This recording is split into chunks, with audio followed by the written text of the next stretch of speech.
Humans learn things quicker and they develop something called pattern recognition. Basically, what we do when we read, when you start reading, you are a slow reader. Once you are into that every day in a particular amount of time process, you can easily swipe between pages within minutes. But still, you read the entire content. So, L&D majorly plays a role on that. I am somebody who is against perfectionism, so I don't believe being perfect. Being better is good.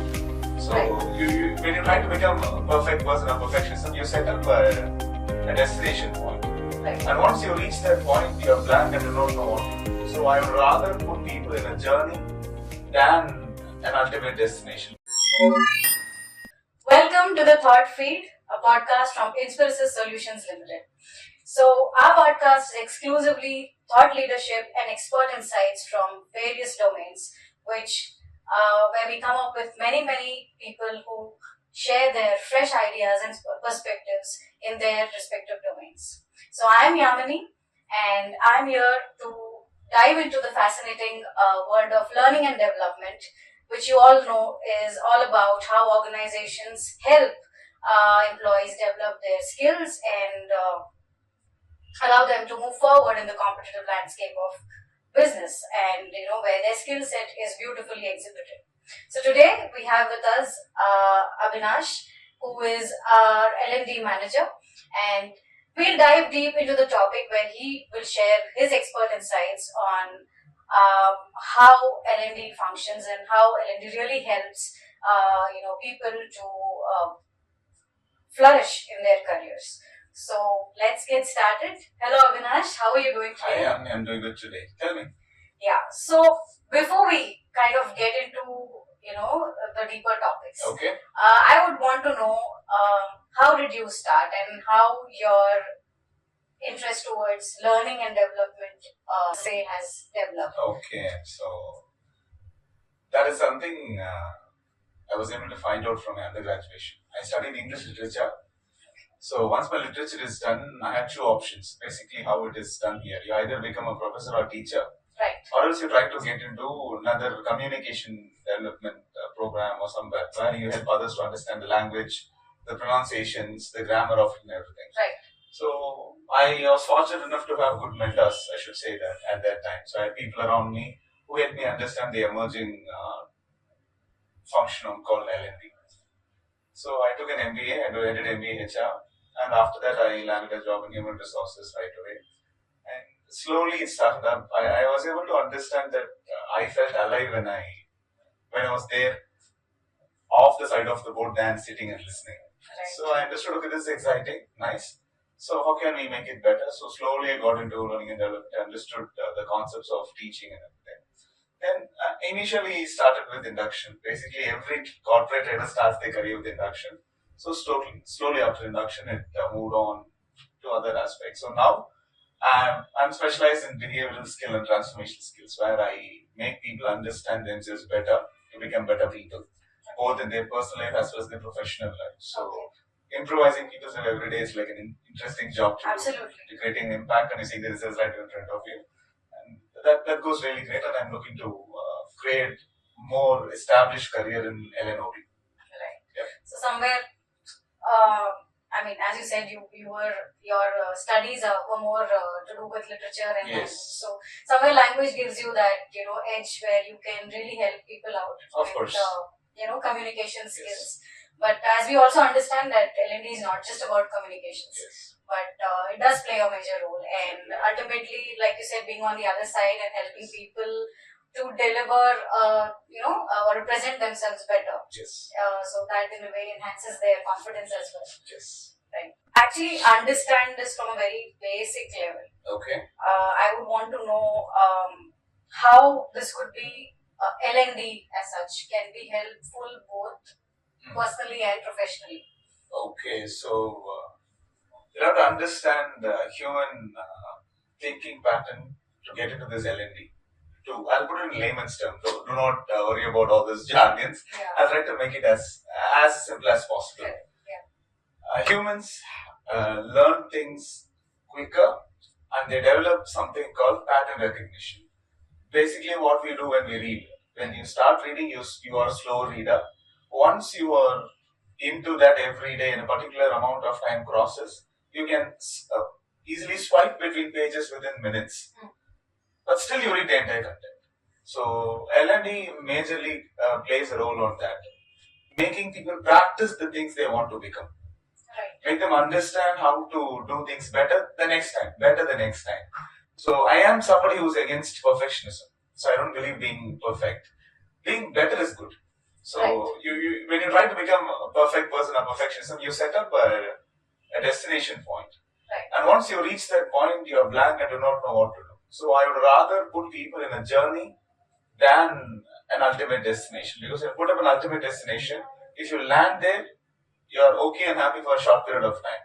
But later again, you have to find a new destination. If you don't land there, again you become depressed. Yes. But when you concentrate on the journey, it becomes more exciting. So L&D is basically like that. I make people understand, yes, this is your current skill level. You're trying to move to the next skill level. Great. Instead of concentrating on that skill level, how are you going to plan this journey from A to B? And if the journey is done right, you will inevitably land at the destination. So Right. that is the magic you have to witness to understand that. Yeah. In fact, like you said, this whole idea of perfection, where which Yes. everybody, I don't know if they are consciously running behind it or it's kind of wired that way. That somewhere, a lot of people, I mean, be it students or Yes. people at a different level, somewhere they tend to hesitate to begin, and the whole idea of perfection kind of creates that fear in them, and the whole idea of failure then creeps in. Yes. So Since you brought up that point, I'd like to add one more thing also. Whenever I address my participants, my students in my mentorship programs everywhere, people wait for the perfect time to learn. They think a day should come.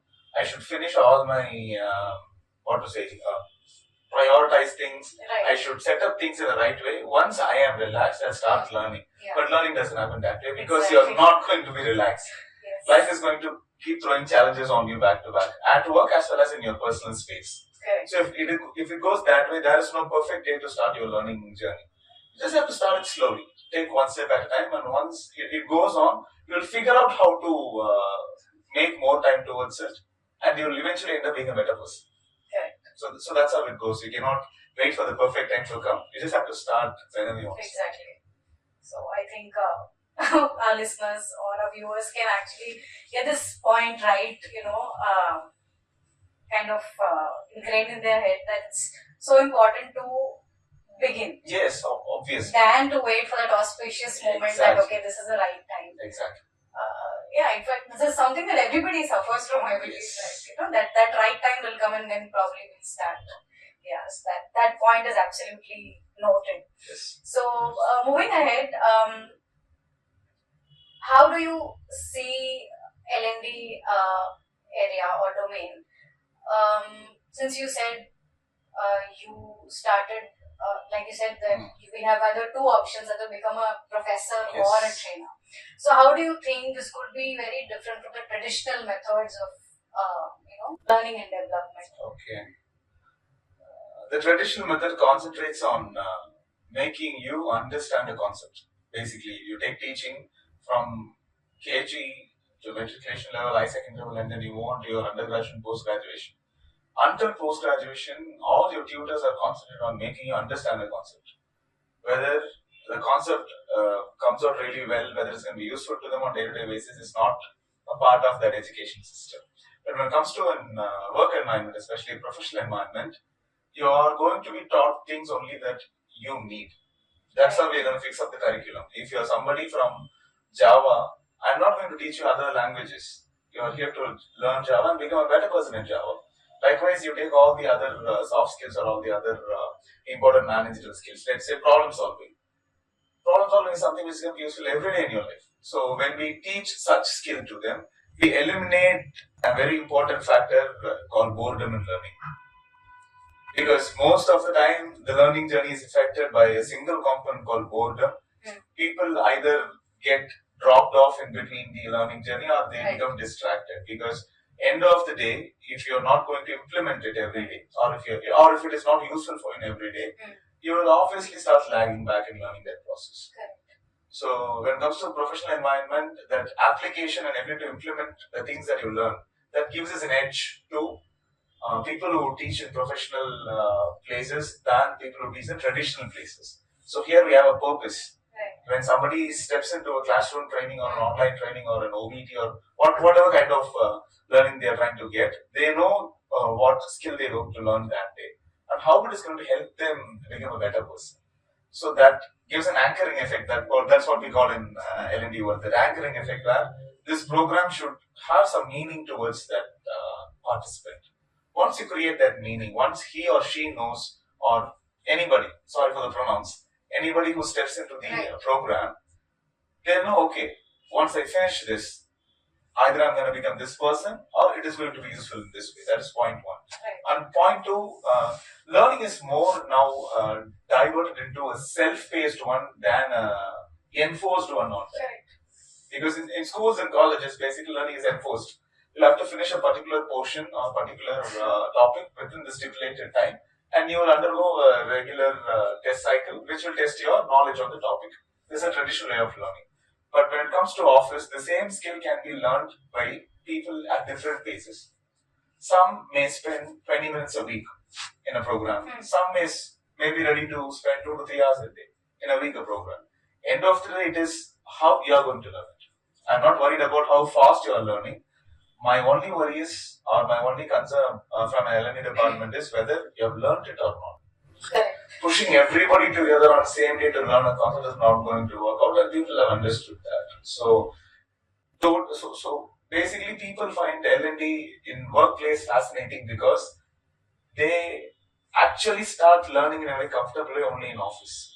You're going to learn what you want to learn. You're going to learn something that you can implement, and you're going to learn something that makes you a better person. Imagine learning algebra and not knowing what to do with it.